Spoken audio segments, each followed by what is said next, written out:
Life here on Earth. What words come to mind when presented with this phrase?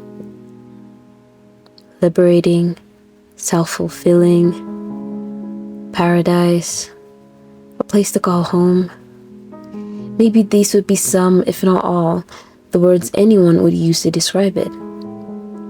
And yes, we cannot deny that Earth as a whole is a masterpiece filled with endless vast of knowledge, beautiful sceneries, be it wildlife and animals beyond comprehension, and a vast supply of natural resources that is essential to us, being that Earth is the only known place in the universe confirmed to host life.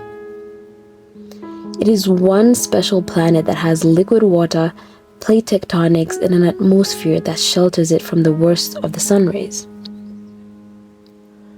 I mean, we could go on and on about how amazing and beautifully designed the Earth as a whole is, and how its mechanisms to be able to host life completely puts us in awe. But to be realistic and honest with ourselves, when we look at the world today, is there really life here on Earth? For instance, is there really self-fulfillment when statistics shows that globally 800,000 people die from suicide every year? Is the world really a living paradise when there have been increasing poverty rates over the years, basically impacting majority of the African continent, or how various diseases and outbreaks have taken the lives of millions of people, with one of the largest epidemic in history being the deadly outbreak of influenza across the globe, infecting over a third of the world's population and ending the lives of 20 to 50 million people? Do we still believe there is life here on Earth? Is the world really a place to call home when many people yearly are subjected to forced evictions, which constitutes a gross violation of human rights, in particular of the right to adequate housing? As a result, people are often left homeless and destitute without means of earning a livelihood. Do we still believe there is life here on Earth? Is the world really liberating when desperate cries for liberation sound across the globe, with oppression and injustice being at the forefront, be it from the government, the schools, the workplace, or even your next door neighbor? You see, we're living in a fallen world, a world that was once created to be a masterpiece and a place of peace, now filled with flaws masquerading as light, blinding us from the entirety of what the world is as it is today. To live in a fallen world means we struggle on a daily basis. We experience heartache and pain. We witness natural disasters and a staggering loss. Injustice, inhumanity, and falsehood seem to be the norm. Discord and trouble are commonplace. You see, none of this was God's original plan for humanity when He created the world and us as a whole. It all leads back to the Garden of Eden, where we fell from our original position.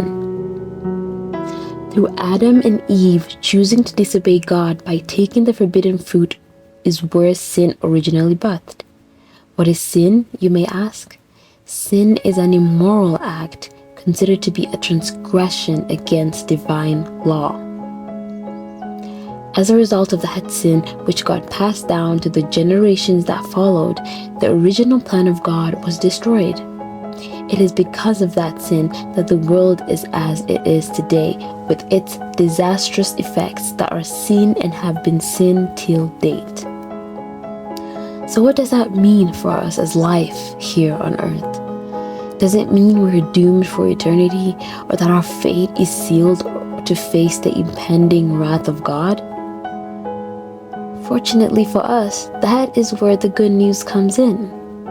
What is the good news, some of you may ask? Well, the good news implies the message that saves us. The message being that because of the devastating effects of sin to this world, Jesus, being the perfect sacrifice of God, was brought to earth through a virgin in order not to inherit the curse of depravity that clings to Adam's race. You see, every human father that exists or has ever existed begets a son or a daughter with this sin nature. This is the way of the world after the fall. Sinners beget sinners, and as a result, Jesus had to be born of a virgin in order for him to be spotless, innocent, and a perfectly holy sacrifice for the cleansing of our sins and restoration back to God. And through the perfect sacrifice of Jesus on the cross, we have a new hope, a new life, and a renewed way of living and viewing the world and ourselves despite living in a fallen world. That is where the hope and the good news comes from. See, in order for us to understand why the world is the way it is today, we have to take it all the way back to Genesis. When we first get the word view, which is the Bible, we have a basic and an introductory understanding of how the world works and how it came to be. In that way, we can have a clear understanding of the world and see it with a totally different lens, as opposed to looking at it as the world view being our first ever teaching tool.